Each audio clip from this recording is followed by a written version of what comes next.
mejor modelo a seguir se llama Jesús. Es tan fácil seguirlo que a veces nosotros los hombres somos los que complicamos el seguir a Jesús. Y solo Él debe ser nuestro motivo de vida. Padre, en el nombre de Jesús, presentamos delante de ti todo lo que somos, lo llevamos cautivo a la obediencia en Cristo Jesús, nuestro corazón, nuestra alma, nuestras emociones, nuestros sentimientos, todo lo rendimos delante de ti, mi Rey. Pedimos perdón por cada pecado cometido, consciente o inconscientemente. Y pedimos que tu gloria nos envuelva. Ayúdanos a adorarte, a exaltarte, a glorificarte y a testificar de ti como conviene. Que mientras es predicada esta tu palabra, convicción de juicio, justicia y pecado venga y haya transformación en los corazones de los varones que están aquí, Señor. De los jóvenes que están aquí, de las mujeres que están aquí, de los ancianos. Que tu gloria nos envuelva, Señor. En el nombre de Jesús, adoremos por favor.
Jesús, solo tú mereces gloria, solo tú mereces honra, solo tú mereces alabanza.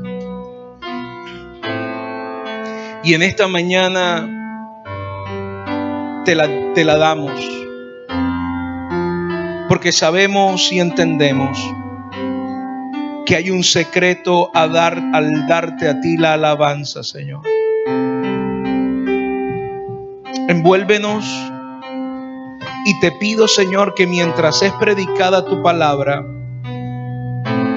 vengas sobre estos varones, sobre tu iglesia en general, Señor, pero específicamente en estos varones,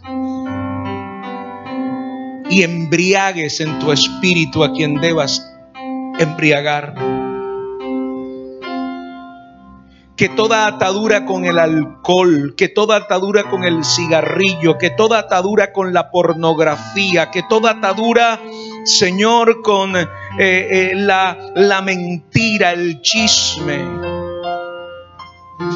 ahora mismo se seque por el poder de tu palabra.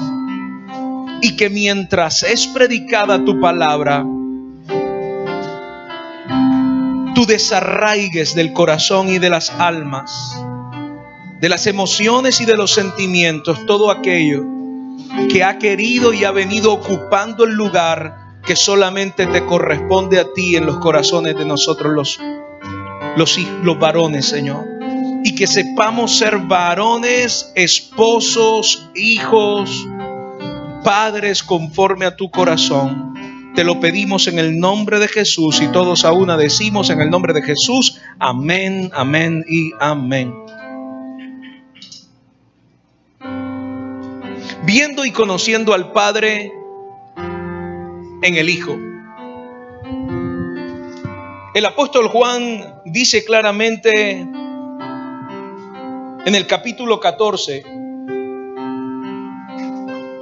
de su evangelio, y versículos del 8 al 11, dice lo siguiente: Felipe le dijo: Señor, muéstranos al Padre y quedaremos conformes. Jesús respondió: Felipe, he estado con ustedes todo este tiempo y todavía no sabes quién soy.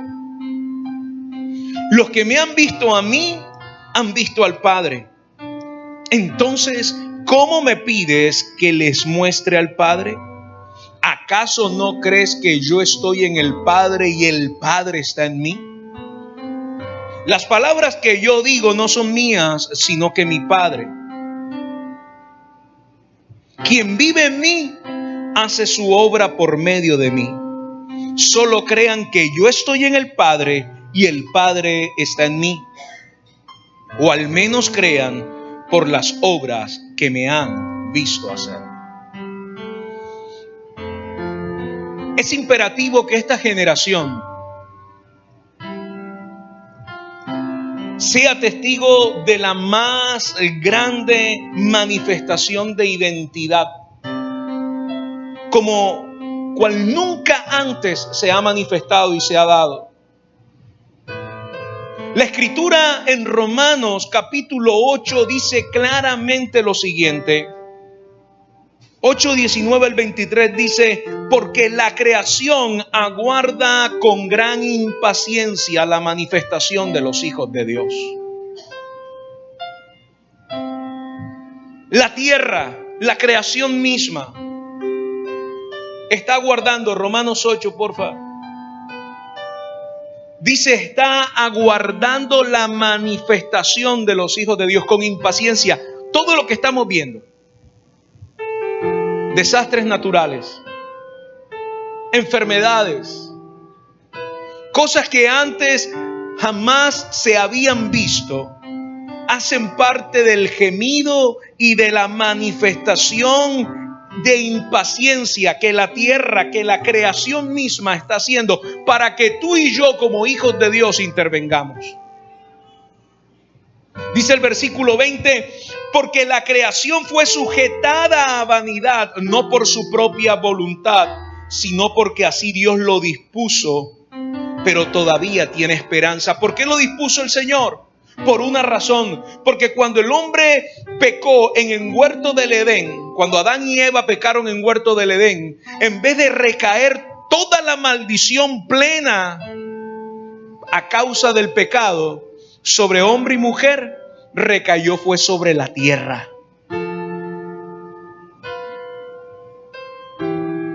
Porque donde hubiese recaído toda esa maldición sobre Adán y Eva, nosotros no estuviéramos aquí.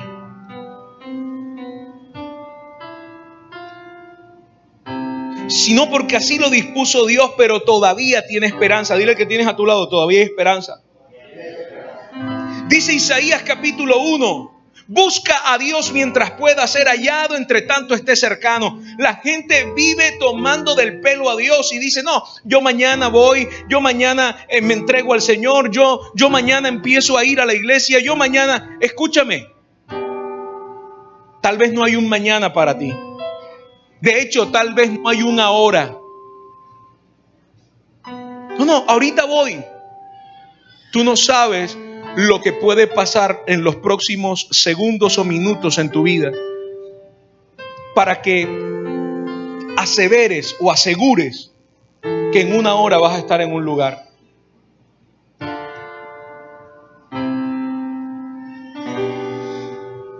Dice versículo 21, pues también la creación misma será liberada de la esclavitud de la corrupción, para así alcanzar la libertad gloriosa de los hijos de Dios. Es decir, nosotros los hijos de Dios caminamos bajo una libertad y no cualquier libertad, caminamos bajo una libertad gloriosa.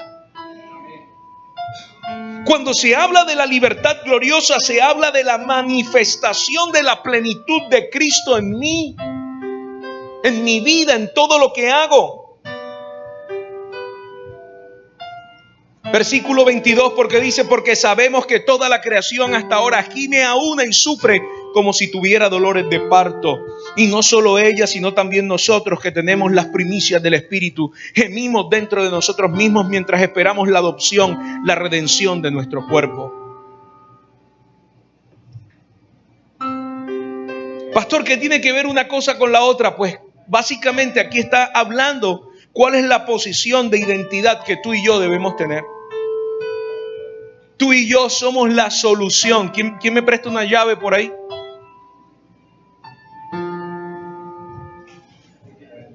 Tú y yo somos la solución, somos la llave a muchos problemas que están ocurriendo hoy en el mundo, hoy en tu familia, hoy en tu cuadra, hoy en tu barrio, hoy en tu oficina, en tu colegio, en tu universidad.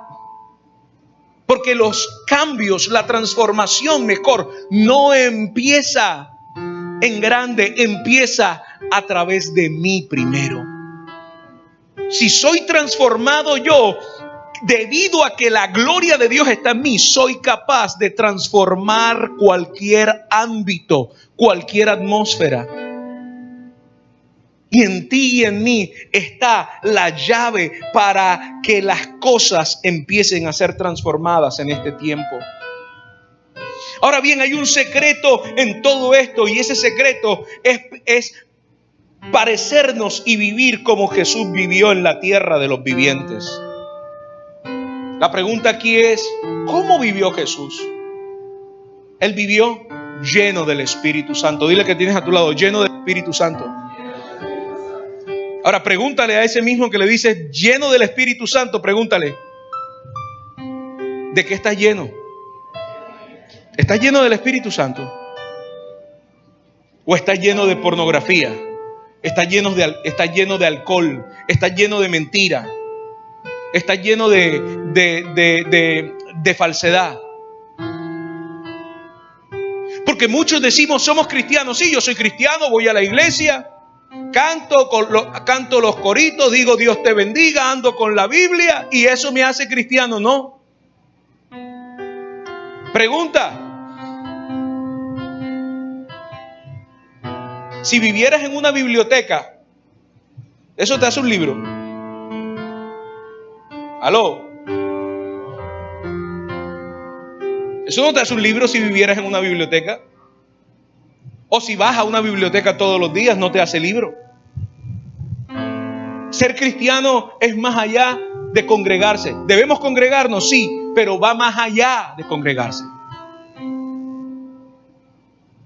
Entonces tengo que estar lleno del Espíritu Santo a tal punto que en todo momento, aún en el momento en que más o en el que menos crea, es tan grande la presencia de Dios en mí que cualquier circunstancia empieza a ser transformada en un abrir y cerrar de ojos. Aún cuando Jesús nos enseñó a orar, nos enseñó la clave y nos dijo cómo orar. Y no, Él no nos enseñó que fuéramos al Padre o que fuéramos a orar a Dios diciéndole: Dios, Señor, Jehová. Él nos enseñó diciéndonos: cuando ustedes vayan a orar, digan o hagan esta oración: Padre nuestro, Abba, papito, cercano. Muchos de nuestros hijos no se acercan a nosotros. ¿Sabe por qué? Porque no tenemos la revelación del Padre, no tenemos la revelación de paternidad en nosotros. Y como nosotros no tenemos revelación de paternidad, de la paternidad divina, es imposible que nuestros hijos se acerquen a nosotros, porque en nosotros hay un bloqueo espiritual. Entonces, a partir de hoy, tú y yo tenemos que tomar una decisión, y es romper toda maldición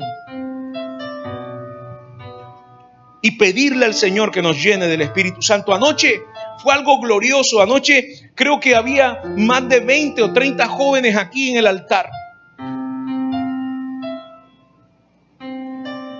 Y el Espíritu Santo me llevó a sentarme y que nos entrelazáramos con los brazos e hiciéramos un pacto por 3 meses.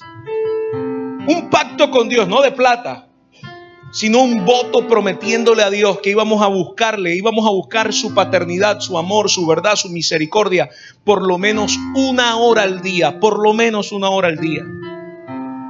Pero qué lindo que mi hijo esté orando, ¿verdad?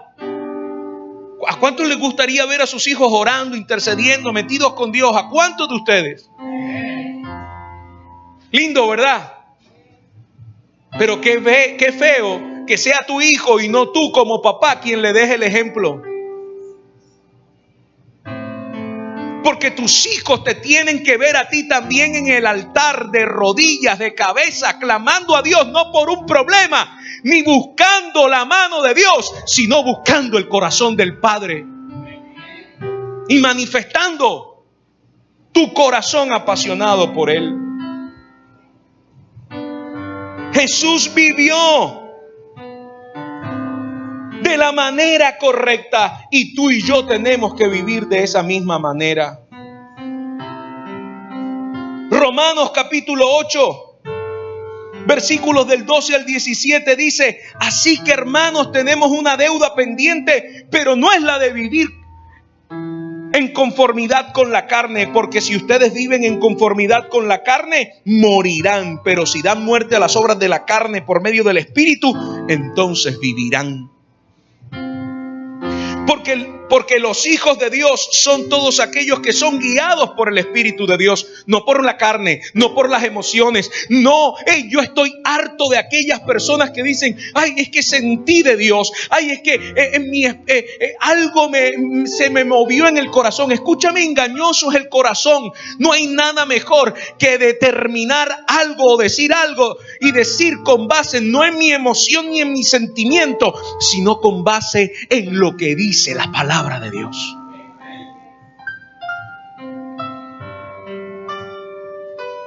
Mi deuda y tu deuda no es con la carne.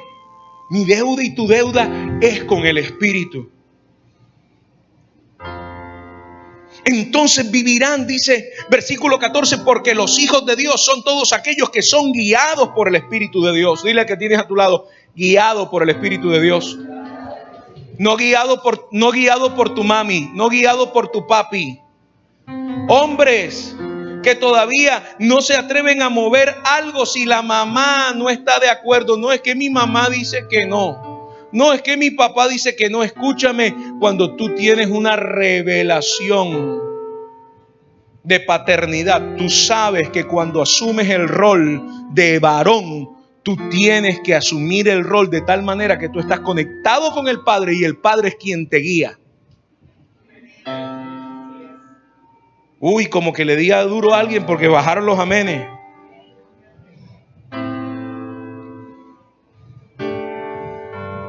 Ustedes no han recibido un espíritu que los esclavice nuevamente al miedo, sino que han recibido el espíritu de adopción por el cual clamamos, Abba, Padre.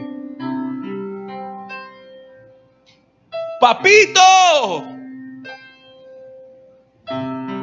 Él mismo da testimonio, el Espíritu mismo da testimonio en nuestro espíritu que somos hijos de Dios. Y si somos hijos, también somos herederos, herederos de Dios y coherederos con Cristo, si es que padecemos juntamente con Él, para que juntamente con Él seamos glorificados. Lo que estás padeciendo hoy es nada, como lo decía el Señor a través de la boca de Susan, es nada comparado con el gozo que vendrá mañana si sabes y permites que el Espíritu Santo te guíe. Ahora, número uno, ¿cómo identifico al Hijo? Viviendo y conociendo al Padre en el Hijo. ¿Cómo? Viviendo y conociendo al Padre. Así, número uno, no, ese es el número 5. Ese es el punto número 5. Jesús fue reconocido por el Padre.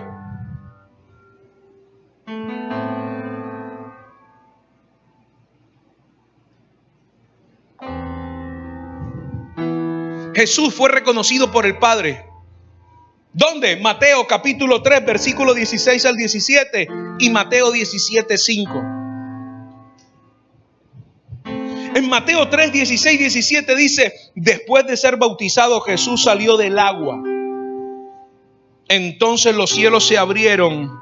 ¿Estamos en el año de qué? Tierra fértil. De cielos abiertos. Entonces dice, después de ser bautizado, Jesús salió del agua. Entonces los cielos se abrieron y Él vio al Espíritu de Dios. ¿Quién vio al Espíritu de Dios? Jesús. Es decir, que cuando tú y yo estamos conectados con el Señor, permanentemente vamos a ver al Espíritu de Dios. Jesús vio al Espíritu de Dios que descendía como paloma y se posaba sobre él. Desde los cielos se oyó entonces una voz que decía, este es mi amado Hijo en quien me complazco. Nota esto, quien ve al Espíritu Santo es Jesús como forma de paloma, pero quien escucha decir es mi Hijo amado es la multitud entera. Dios mismo, Dios Padre, va a tener que dar testimonio de ti y de mí. Dios Padre va a tener que reconocernos, no porque le toca, sino porque como nosotros caminamos conforme a su propósito, Él en público va a reconocer que somos sus hijos. Y eso va a traer que el reino de los cielos se manifieste donde tú y yo lleguemos. Mira, Mateo 17:5 dice, todavía estaba hablando cuando una nube de luz los cubrió y desde la nube se oyó una voz que decía, este es mi Hijo amado en quien me complazco, escúchenlo. Acá simplemente en Mateo 3 dice, este es mi Hijo amado en quien tengo complacencia, en quien me complazco. Pero ya en Mateo 17, la voz del Padre dice, es en quien me complazco, y aparte dice, escúchenlo. Porque cuando escuchamos, nos sometemos a la obediencia, y al escuchar y al obedecerla y al obedecer, lo que va a ocurrir es que las puertas permanentemente van a estar abiertas. Algunas se cerrarán, sí, pero te tengo noticias: las puertas que se cierran no son para maldición, las puertas que se cierran son para bendición, porque el Padre es quien tiene las llaves, y las puertas que Él abre nadie las puede cerrar, y las puertas que Él cierra nadie las puede abrir. Número 2, después que soy reconocido por papá, soy puesto a prueba. Y eso no le gusta a la gente. Dile, si eres papá, también eres hijo. Y si eres hijo, vas a ser puesto a prueba, porque un día vas a ser papá, o porque ya eres papá. Recuerda, el que me ha visto a mí ha visto al Padre, y todo lo que yo hago lo hago ver al Padre. No hubo nada. Yo estaba analizando en medio de todo esto que voy a compartir, y me daba cuenta de algo. El mismo sufrimiento, los mismos padecimientos que padeció el Hijo, los padeció el Padre. Porque muchas veces nosotros pensamos que lo que el Hijo sufrió, el Padre en el cielo no lo padece. Así como muchas veces nosotros como hijos pensamos que nuestros padecimientos, nuestros padres no lo padecen, pero lo padecen igual o peor que nosotros mismos. Número 2, Jesús es puesto a prueba. Mira lo que dice Mateo capítulo 4, versículo 1. Mateo 4:1 dice lo siguiente: y luego Jesús fue llevado por el Espíritu Santo al desierto para ser tentado por el diablo. ¿Quién llevó a Jesús al desierto? Su carne, sus emociones, sus malas decisiones. El Espíritu Santo. Porque cuando tú eres reconocido como hijo, tú vas a tener que ser probado como hijo. No podrás decir que eres hijo si no eres probado. No podemos decir que somos hijos si no pasamos la prueba. Y esto es clave, porque hay un pensamiento tan positivista dentro y tan humanista dentro de la iglesia que hay que acabar. Porque la gente piensa que como Dios es bueno, Dios no prueba o no permite la prueba en alguien, y es falso de toda falsedad. Dios permite la prueba porque necesita sacar lo precioso en medio de lo vil de tu corazón. Porque en medio de la prueba, tú mismo, tu alrededor y el cielo mismo se da cuenta cuál es tu carácter. Si en medio de la prueba vas a maldecir, si en medio de la prueba lo que vas a hacer es vivir amargado, si en medio de la prueba lo único que vas a hacer es quejarte, entonces perdiste. Pero si en medio de la prueba alabas, si en medio de la prueba bendices el nombre del Señor, si en medio de la prueba recitas la palabra, si en medio de la prueba ves que el Espíritu Santo está contigo, entonces saldrás a la victoria. Mateo 26, 39 al 46 dice: unos pasos más adelante se inclinó sobre su rostro y comenzó a orar y decía: Padre mío, si es posible, haz que pase de mí esta copa, pero no sea como yo lo quiero, sino como lo quieres tú. Luego volvió con sus discípulos y como los encontró durmiendo, le dijo a Pedro: ¿así que no han podido mantenerse despiertos conmigo ni una hora? Manténganse despiertos y oren para que no caigan en tentación. A decir verdad, el espíritu está dispuesto, pero la carne es débil. Otra vez oró por segunda vez y dijo: Padre mío, si esta copa no puede pasar de mí sin que yo la beba, que se haga tu voluntad.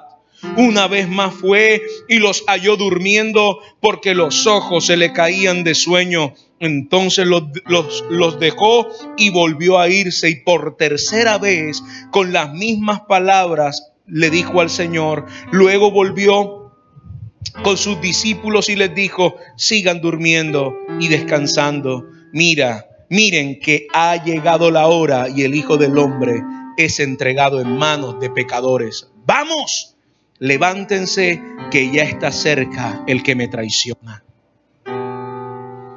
Si es posible, Señor, pasa de mí esta copa, pero no, si no, yo estoy dispuesto a vivirla, yo estoy dispuesto a hacerlo.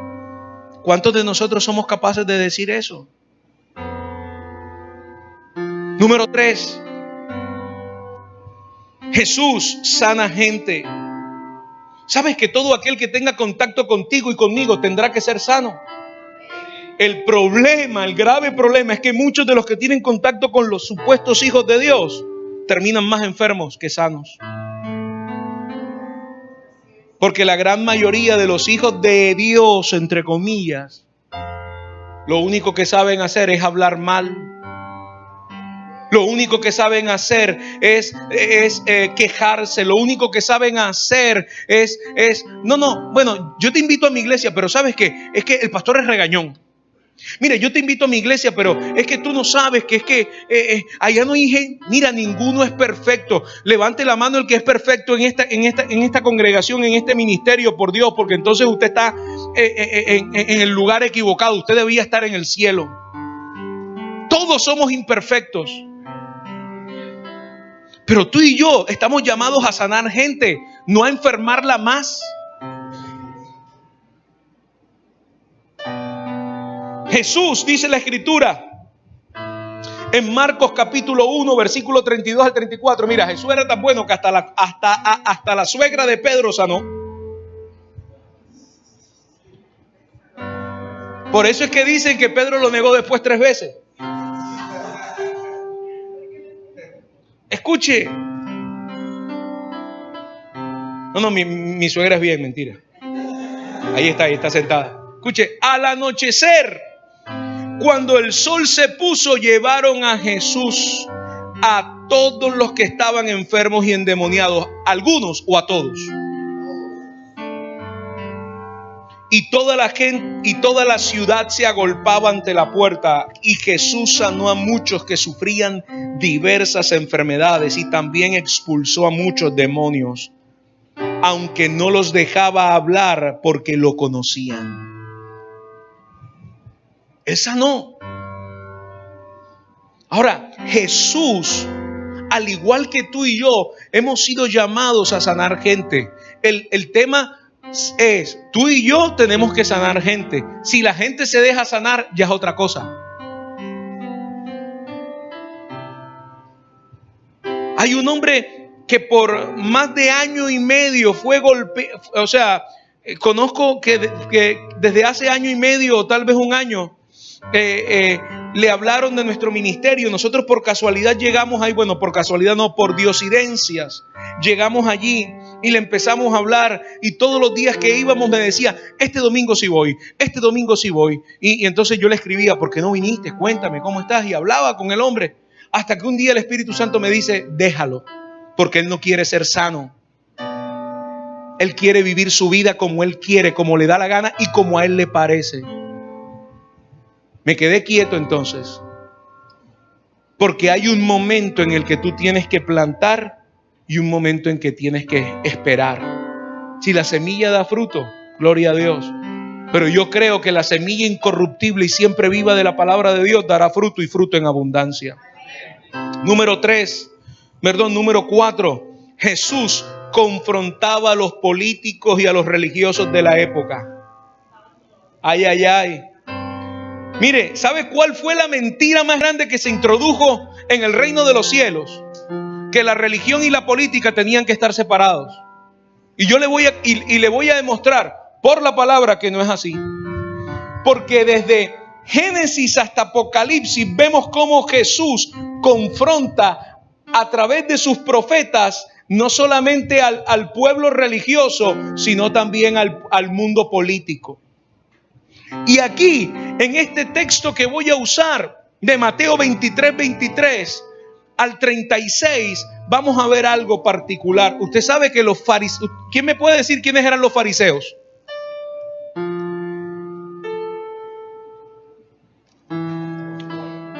¿Quiénes eran los fariseos? ¿Los qué? ¿Los qué? Observantes de la ley. ¿Quién dijo por ahí algo? Los religiosos. ¿Qué más? Sacerdotes. Es correcto. Los fariseos, los saduceos y todos los feos que hacían parte de ese equipo hacían un trabajo doble, un trabajo sacerdotal y un trabajo político, para que lo sepa.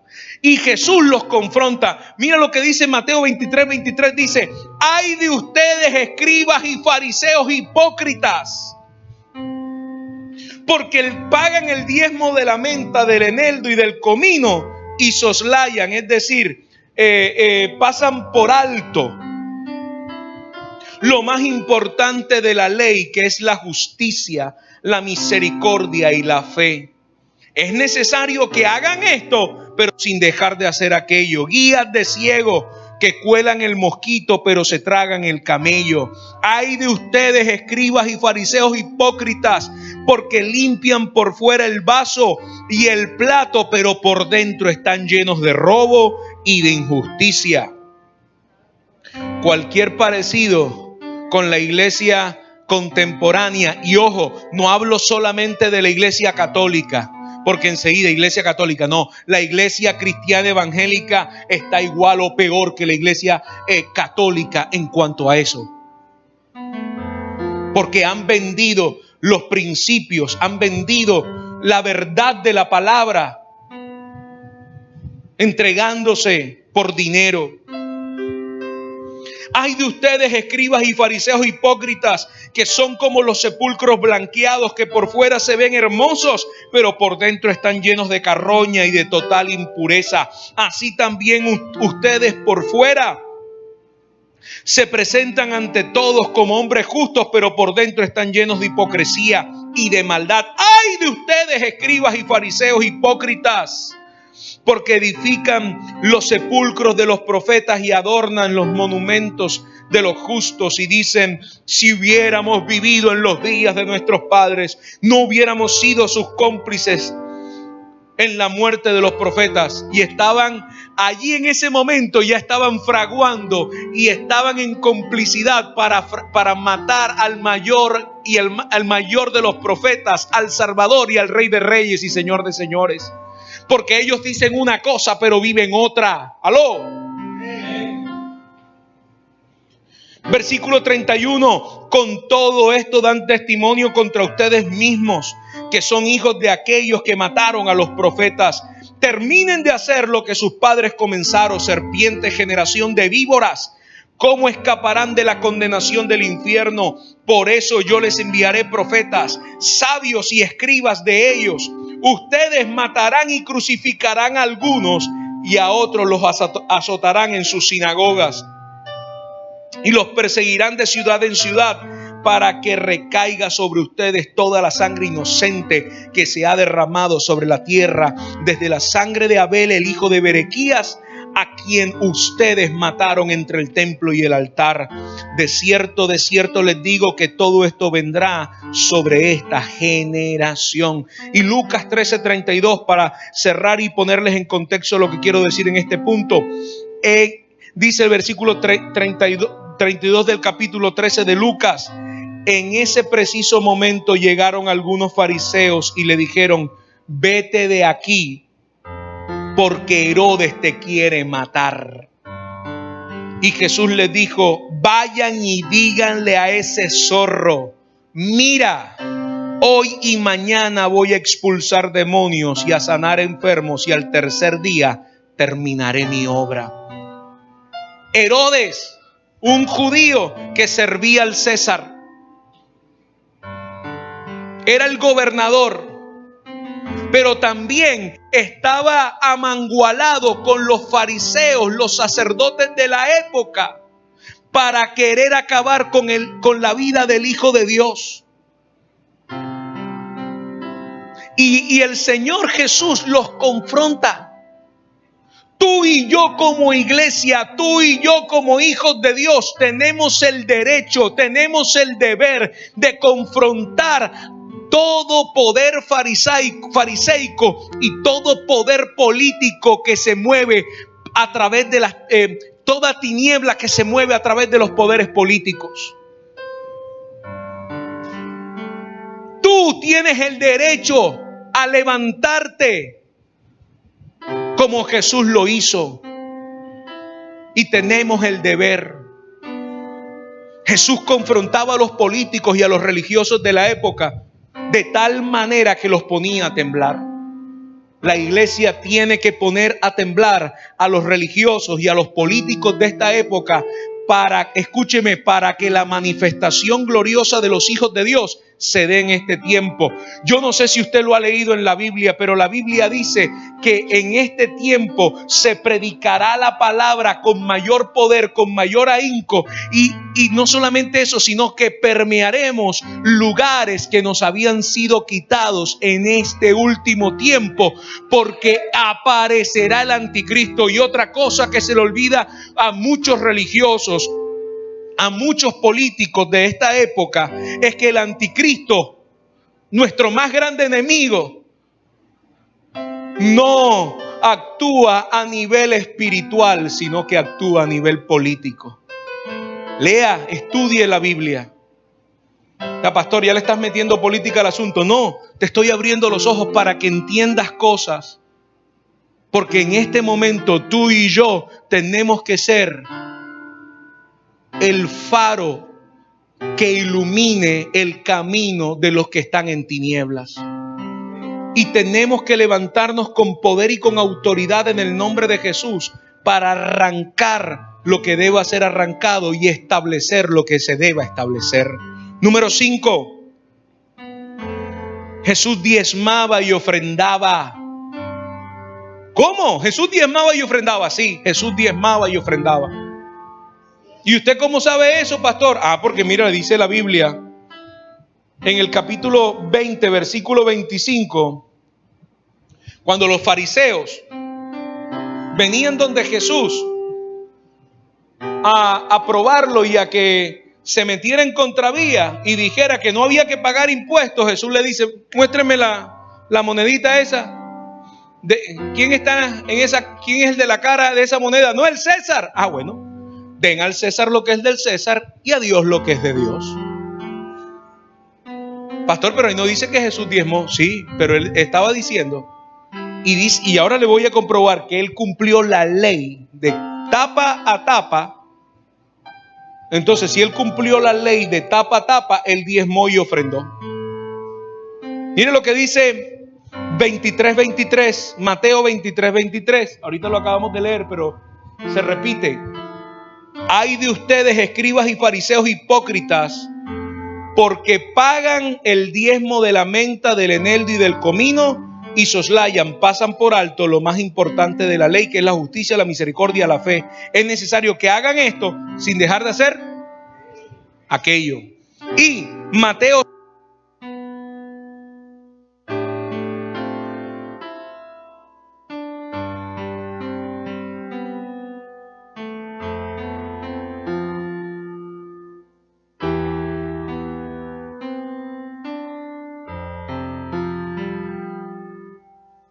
no se preocupe. Regálame 2 pesos de volumen más. Mateo 5, 17, 19, por favor, gracias. Dice: no malinterpreten la razón por la cual he venido. No vine para abolir la ley de Moisés o los escritos de los profetas. Vine para cumplir sus propósitos. Y les digo la verdad, hasta que desaparezcan el cielo y la tierra, no desaparecerá ni el más mínimo detalle de la ley de Dios, hasta que su propósito se cumpla. Entonces, si no hacen caso al más insignificante mandamiento y les enseñan a los demás a hacer lo mismo, serán llamados los más insignificantes en el reino del cielo. Pero el que obedece las leyes de Dios y las enseña será llamado grande en el reino de los cielos. Él no vino a abolir la ley, Él vino a cumplirla. Y número 6, Jesús sufre burla y tortura y da su propia vida por nosotros. Juan 19 del 1 al 7 dice: entonces Pilato tomó a Jesús y lo azotó, y los soldados tejieron una corona de espinas y se la pusieron sobre la cabeza y lo vistieron con un manto púrpura y le decían: salve, rey de los judíos, y le daban de bofetadas. Pilato salió otra vez y les dijo: miren, lo he traído aquí afuera ante ustedes para que entiendan que no hallo en él ningún delito. Jesús salió portando la corona de espinas y el manto de púrpura, y Pilato les dijo: aquí está el hombre. A causa de los principales sacerdotes y los alguaciles lo vieron, cuando los principales sacerdotes y alguaciles lo vieron, a gritos dijeron: crucifícalo, crucifícalo, crucifícalo. Pero Pilato les dijo: pues llévenselo y crucifíquenlo ustedes, porque yo no hallo en él ningún delito. Los judíos le respondieron: nosotros tenemos una ley, y según nuestra ley este debe morir, porque así mismo se hizo hijo de Dios. Versículo 17: con su cruz a cuesta, Jesús salió al llamado lugar de la calavera, que en hebreo es Gólgota, y allí lo crucificaron. Con él estaban otros dos, uno a cada lado suyo, y Jesús en medio de ellos. Además, Pilato escribió también un título que puso sobre la cruz, la cual decía: Jesús Nazareno, Rey de los judíos. De él se burlaron como jamás se había burlado nadie, para dar su vida por nosotros. Son 6 cosas que hemos visto de Jesús. 6 cosas que tú y yo tenemos que también vivir. 6 cosas. Si Jesús vivió esto mostrando al Padre, ¿cuánto más o qué nos hace pensar a nosotros que como hombres no tenemos que dar el mismo ejemplo para nuestros hijos y para esta generación?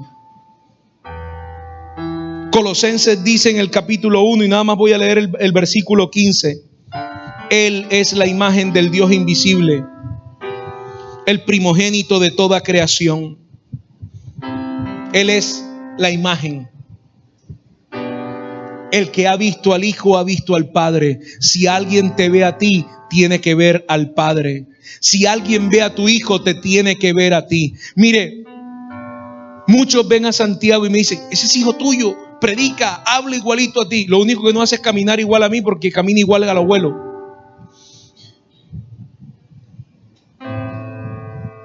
Pero de eso se trata, que cuando vean a tu hijo, cuando vean a tu hija, haya un testimonio que tú fuiste buen padre, que tú fuiste un ejemplo, que tú fuiste aquel que formó el carácter de hombres o de mujeres de Dios. Ponte en pie, por favor.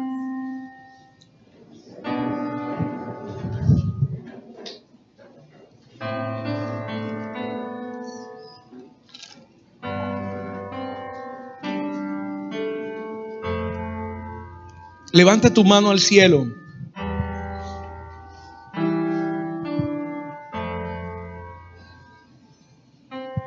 Levanta tu mano al cielo. Se trata de ti. Levanta tu mano al cielo y dile: Señor, tanto hombres como mujeres que estén aquí, Señor, he escuchado tu palabra. Te pido por el poder de tu Santo Espíritu que ella haga rema en mi vida. Quiero vivir transformado por el poder de tu palabra y bajo la unción de tu Espíritu. No quiero ser un mal modelo para esta generación, y mucho menos un mal modelo para mis hijos. No quiero que mis hijos me vean borracho, no quiero que mis hijos me vean en pornografía. Aló. No quiero que mi esposa me vea maltratándola. Y mujeres, no quiero que mi esposo me vea maltratándolo. Lo que quiero, anhelo y deseo es mostrar tu gloria. Vivir como vivió Jesús en la tierra de los vivientes. Por eso rindo mi vida delante de ti. Por eso rindo mi vida delante de tu presencia, porque se trata de ti. En el nombre de Jesús. En el nombre de Jesús. En el nombre de Jesús. Necesito de ti. Necesito de tu gloria. Necesito de tu amor. Necesito de tu verdad.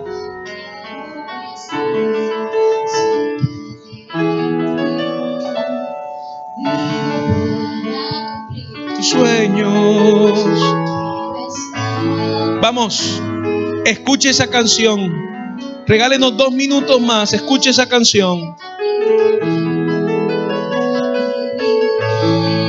Junto a ti se trata de ti. Se trata de ti. Se trata de ti. Mi adoración. Se trata de